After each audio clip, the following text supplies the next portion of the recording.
A very good morning. I'm talking here with Rolf Heynen, and Rolf Heynen is very known in Europe because he's in the center of the solar industry. We know him from Solar Solutions, the biggest exhibition in North Europe.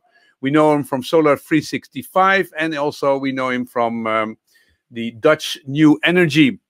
So, Rolf, you're totally in the center of this world. How have you been doing with Corona? Well, we've had some challenging months in the beginning of last year, since postponing Solar Solutions quite late in advance was a big hassle. Yeah. And since then we've been postponing Solar Solutions a couple of times, and it's quite a big operation postponing an event like of this size with so many international participants. So yeah, that was a challenge. At the same time, we were able to take on the opportunity of some spare time of starting picking up some projects and other ideas to initiate, of which was the internationalization of Solar Solutions. So we're going to roll out Solar Solutions to other European countries, starting in Germany at the end of this year. We've also started the online media platform in the Netherlands, Solar 365, and we're also expanding our research for the Netherlands for solar PV to the rest of Europe this first half year. So it's been a challenge, and but we've been busy from day one. Yeah, you don't give up easily. Okay, so we're going to talk about that thing. We're going to talk about the Solar Solutions in Germany and in the Netherlands, if that's going to continue. We're going to talk about the trends in solar, and we're going to talk about the new platform you've created, the Solar 365. So if you never spoil a good crisis if you've been doing a very good job in that. Exactly. Let's talk about the trends, because I mean, we had Corona, but the industry was just continuing and exploding, and it really was not a problem. So you've come up with the National Solar Trend Report, and let's get some graphs out of it. So how did we do in the Netherlands? How much did we install?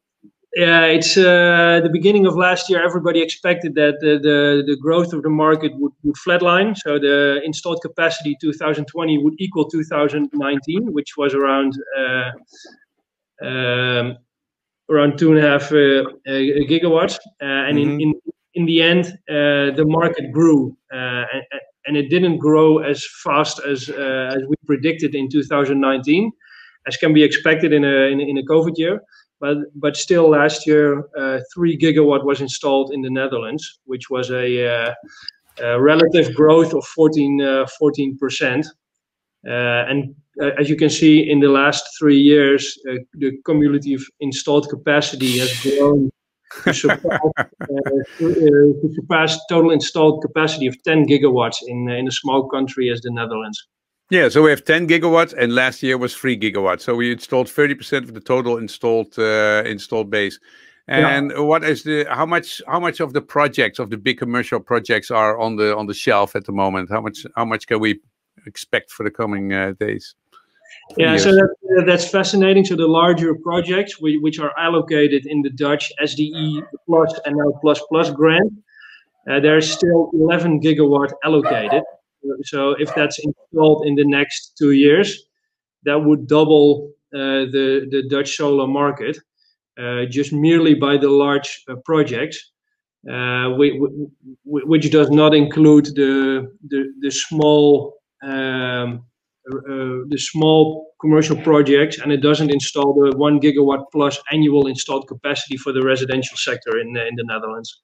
Okay, so we're doing a gigawatt for residential and 11 gigawatt for the next 3 years. So this is going to be going to 25 gigawatt. And what percentage of solar is now in the Netherlands? Yeah, so the total production on the electricity grid in the Netherlands, starting January 1st, is 6.5% of the electricity capacity. So as you can see, that's been realized mostly in the last 3 years. So that's a tremendous amount of percentage, which is added every year with solar PV in itself.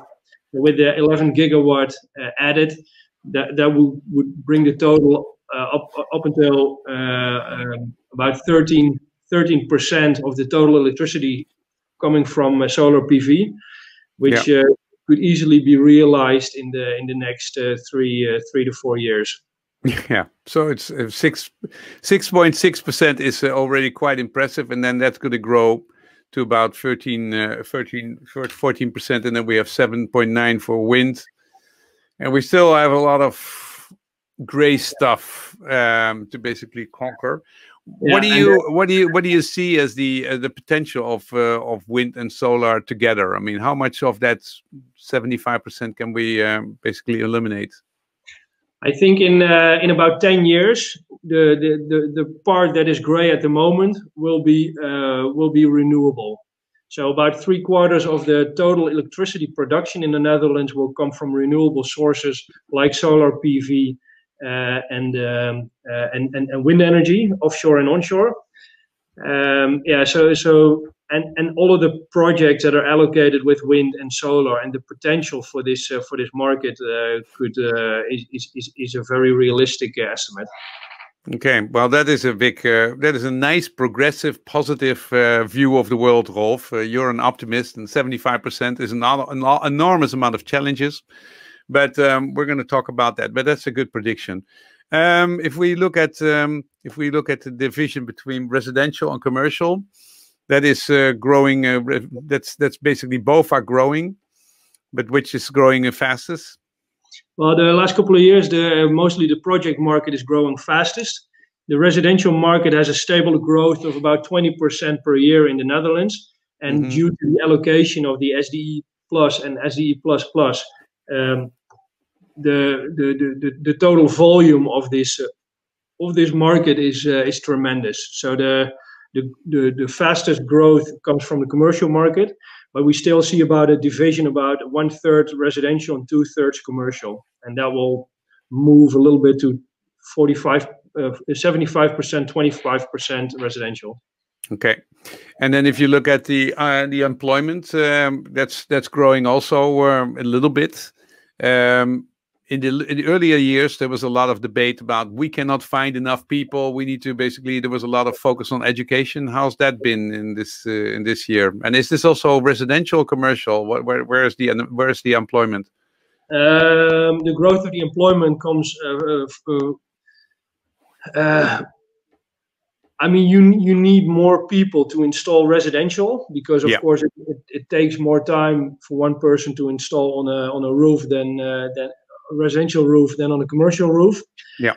And the residential market has a relatively stable growth, and the companies that are active in that market, they consolidate most of the Dutch native installers. The commercial market is a little bit more volatile, and for large-scale projects, you need installers for a certain period.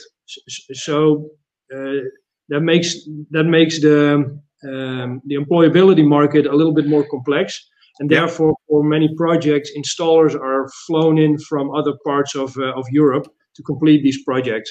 Yeah, it's extremely flexible. Extremely flexible. And due to COVID, a lot of projects, especially in the first half of 2020, were postponed, both to the second half and also to this and upcoming years, because the travel restrictions made them, next to the problems with delivery in the first couple of months in 2020 and the stock supply. Yeah. Okay, but people have been very flexible. We also imported a couple of billion of solar panels in Rotterdam. This is not only for the Netherlands, right? I mean, a lot of it is for exporting it everywhere in Europe, I presume. Yeah, exactly. A lot is shipped towards Rotterdam, and from Rotterdam moves either to England or moves inland through the port of Rotterdam through the rest of Europe. But a lot is stored in Rotterdam as well. And since the Netherlands was the second largest PV market in Europe, a significant portion was installed in the Netherlands from this.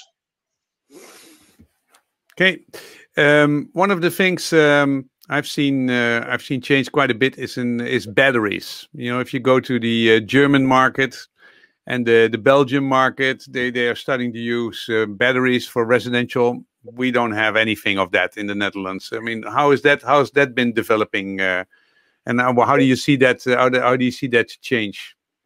Yeah, we divide the battery market in the Netherlands roughly in three segments. One is the grid operating batteries that are active in balancing and frequency modulation on a large grid level. There are a few players active on that. Total installed capacity is with new projects it's large, but it's not that many projects are allocated that. Then you have the middle segment of small, medium-sized businesses that are active in production that use batteries for peak shaving, which is at the moment the largest market in the Netherlands. Okay. The residential market in the Netherlands, there is no business case for batteries on a residential level yet. And if you look at the net metering scheme in the Netherlands, that was suggested that would make investing in batteries on a residential level interesting starting in 2027, not before that. Jesus, I mean, isn't that a pain? That costs a lot of money, and it basically holds back the industry. Isn't that an example of too much subsidizing too long? Well, if you compare it to the Germans, if you compare it to the Belgium market, there's a lot more innovation in that particular area. We're huge. I mean, the Dutch has done really well, but the neighboring countries, they subsidize batteries, and I believe that in the Netherlands we should start doing that as well. As we saw in the total installed capacity, I mean, at certain areas, the grid is having problems already. So it's a must to start investing in batteries, but you need a business case for that. So now the Dutch Parliament, they declared the new net metering scheme.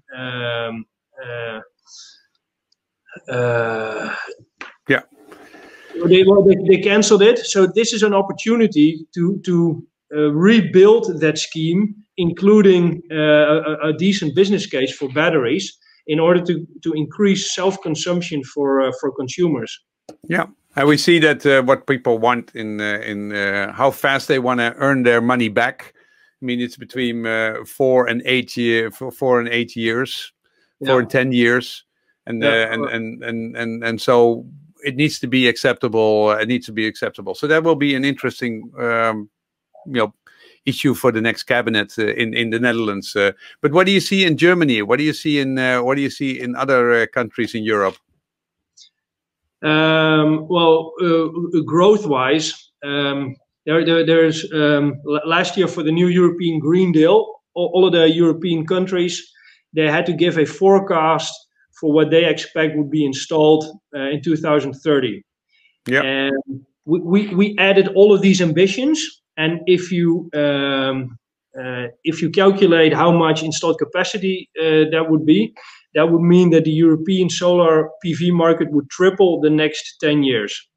But if you look at the individual countries, for example, the Netherlands, the forecast would be that starting last year, the annual installed capacity in the Netherlands would be 1.8 gigawatt. We almost doubled that already last year. So if you extrapolate that to 2030, then tripling the market is not even a conservative estimate, but it's an unrealistic low estimate.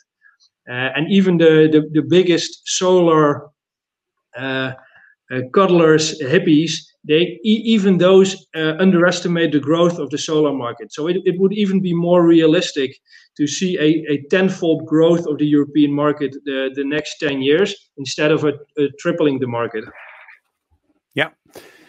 I'm jumping to the price which is paid for when you basically buy electricity from the solar factories.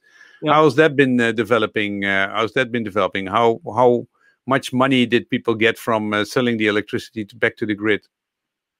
Yeah, there's an increasing amount of negative prices for electricity, and if the time frame of negative electricity prices is a period of 6 hours or longer, then you don't get a subsidy. So that has been increasing, and with a doubling and tripling of the Dutch solar market the next 5 to 10 years, the amount of negative negative price slots in electricity market will increase.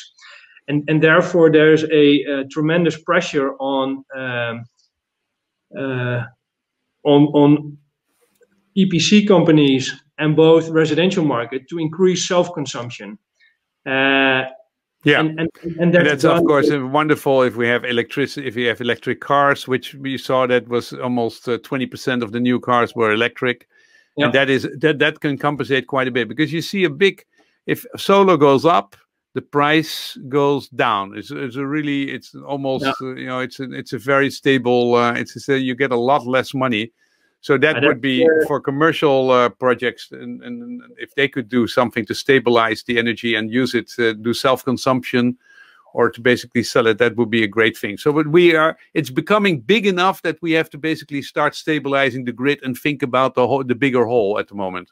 Yeah, that's the elephant in the room at the moment. It's both the negative electricity prices and the pressure on the electricity grid, and that means that we need to come out of the comfortable chair of the scale-up phase. We know how we need to scale up and install a huge amount of solar panels and a huge amount of windmills. We know how to do that. Yeah. It was proven. So it's time to move to the next phase, which will be to smarten up these installations, which means international trade between European countries, curtailment, but curtailment is of course a rough and quite a blunt instrument.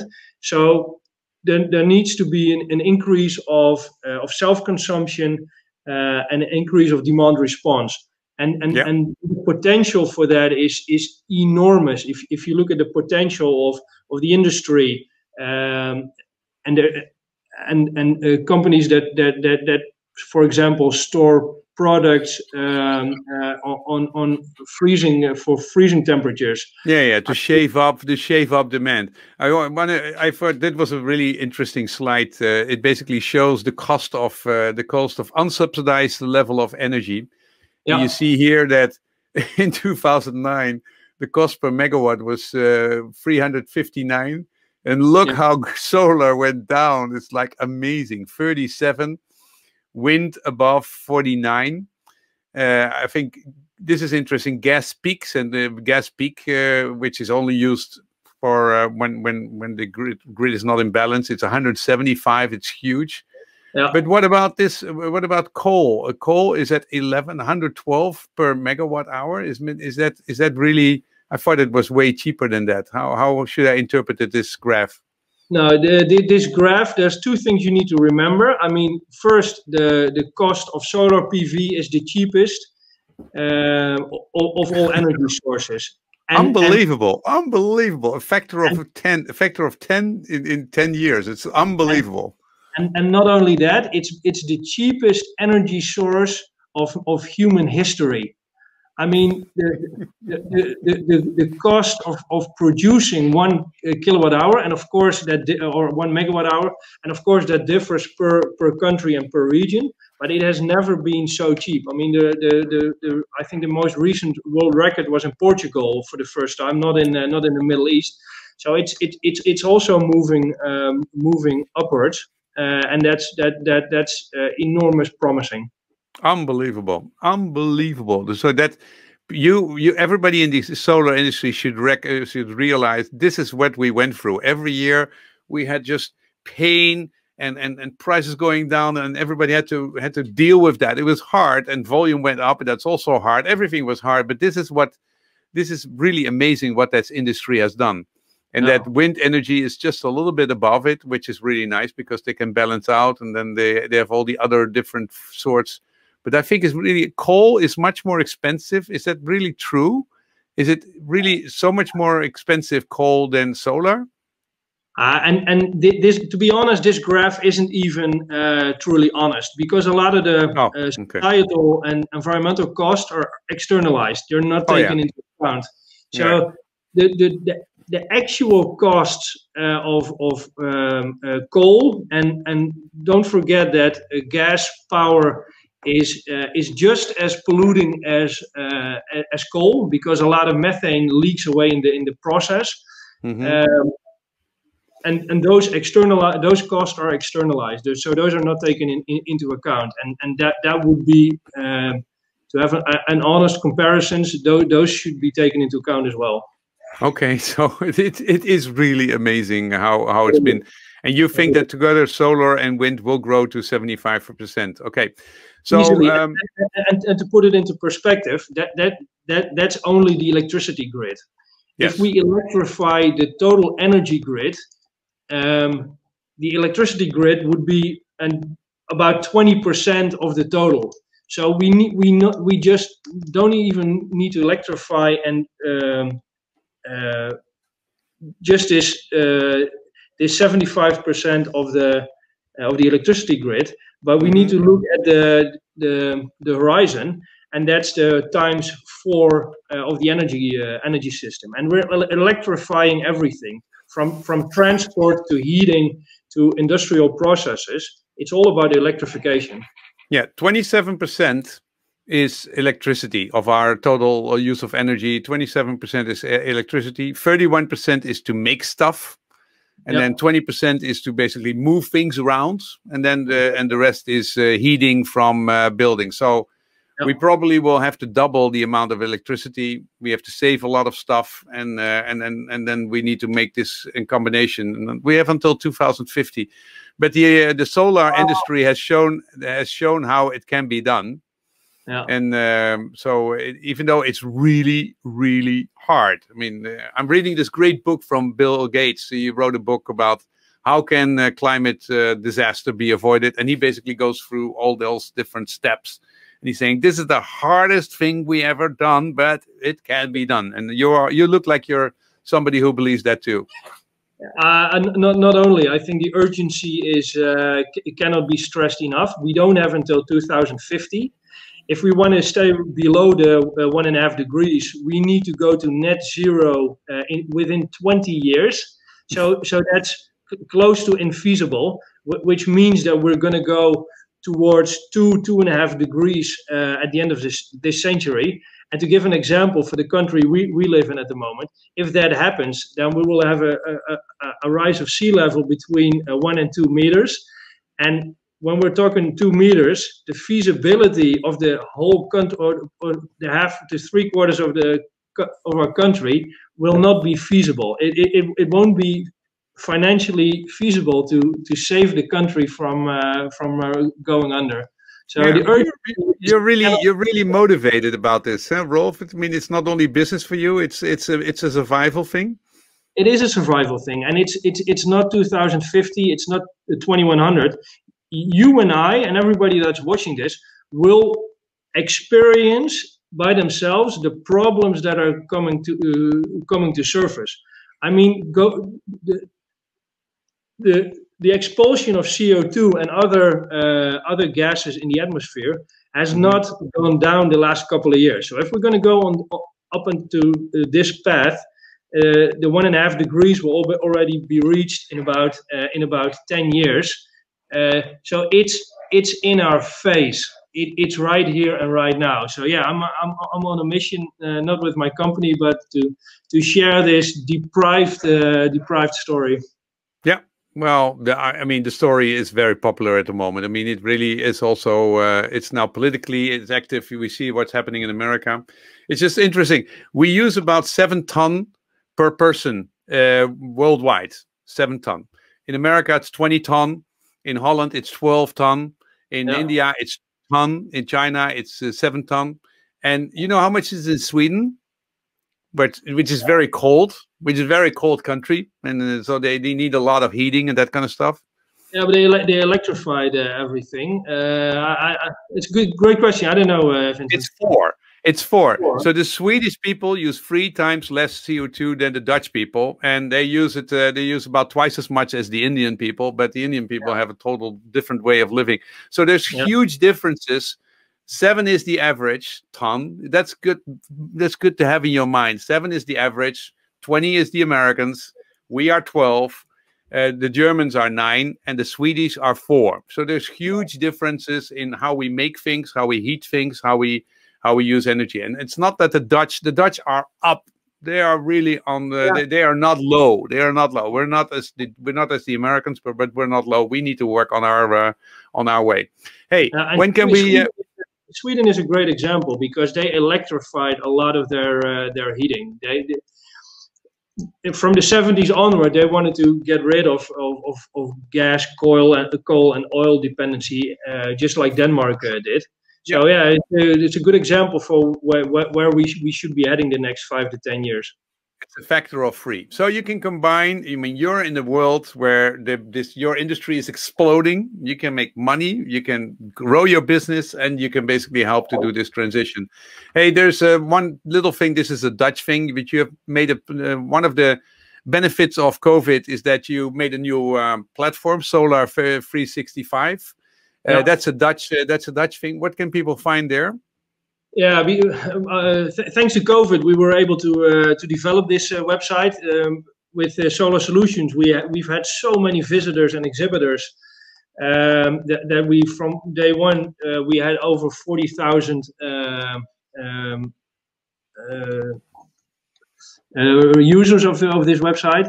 And what makes this site different is, besides the most important news about the Dutch solar sector, is we try to make the sector, to give it a face, to make it more personal. And for example, I can see here Miranda Berghoff is the new CEO of Zelfstroom. There's not enough women. I love that story. It's a McKinsey woman who then worked for a big Amazon kind of thing, Wacom. And now she's running 200 people from her apartment in Amsterdam, and so there's 200 people in Zelfstroom. So that's really, and you have a lot of these portraits and videos and stories.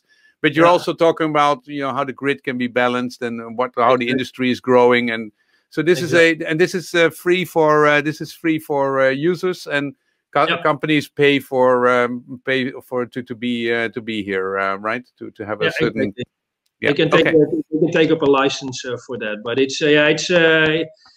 we combine content with interesting background stories. We also have one of the items is we have funny stories about what installers go through on a daily level, and some of these stories are hilarious. I can imagine. I mean, we've done, how much roofs do we do a year? 100,000 or something like that, or what number are we now? 200,000. Last year around the summer, there were 1 million houses with PV panels on their roof, and at the moment it's already 1.5 million. So it's the amount of houses is growing at an exceptional rate. So unbelievable. Okay, so there's lots of roofs left, right? 1.5 million is good, but we have 7 million apartments and houses, so we can do things. Yeah, so okay, we have to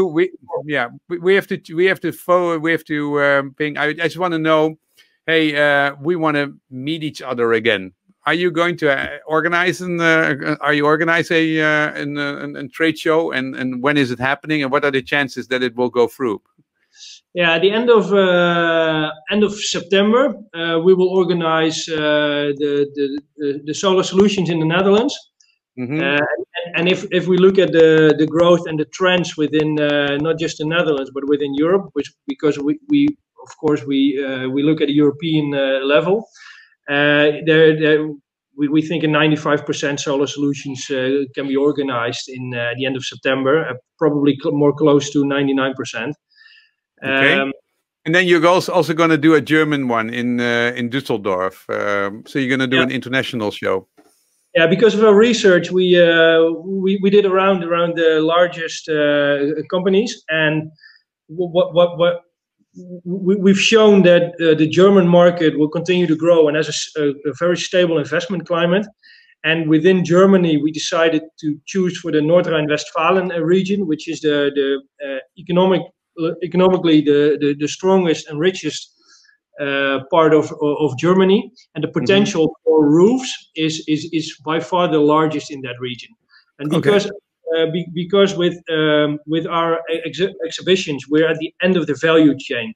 So we bring installers in contact with distributors, wholesalers, and manufacturers.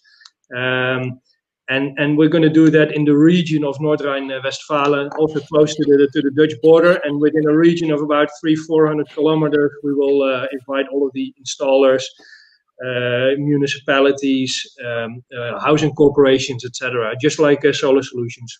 Yeah. Okay. Hey, what are the top 5 countries in Europe now at the moment in terms of market size? By far, number 1 is Germany. I think they installed about 4.5 gigawatt last year, if I'm not mistaken. And in 10 years, Germany will remain the largest European solar PV market. Okay. If we go down the list, not surprisingly, country size geographically and population size will continue to determine the size of the market. Being the Netherlands one of the happy exceptions, but the UK, Spain, Italy, plus the Netherlands will be the largest markets. And up until this point, most of these markets were purely commercially driven. Belgium, the Netherlands, and Germany, and a little bit Italy were the happy exceptions, where there was also a significant residential market. But the Spanish market opened up last 2 years, as did France and Italy. And there's a couple of interesting subsidies for residential users, for example, in Italy, which will also make these markets to grow towards mature residential PV markets the upcoming years. Okay, so it will be very exciting. I'm really glad to see how inspired you are about, basically solving a huge problem for the world. And you found the most wonderful niche to be in, to have a growing market for solutions. We're just at the beginning. And I mean, and it's amazing that 30%, we installed 30% of the total capacity in 1 year in the Netherlands. And but we're now at 6.7%. So now it's not 1% anymore. It's not 2%. It's really something significant. And if it goes to 15%, it really becomes part of the solution. Then we have a huge amount of problems in the grid to solve. Wind is going to add to it, but it's going to be an interesting next 10 years, I think. And I think it will be wonderful to see you in the Expo Haarlemmermeer in 28, 29, and the 30th of September. And I think that will be that's something we will love to see you at, because we've been on those roofs. The business has been growing, but I think everybody wants to see each other. It's really it's going to be important. So thanks very much for this talk, Rolf, and see you in September in real life. Yes, let's do that. Let's meet.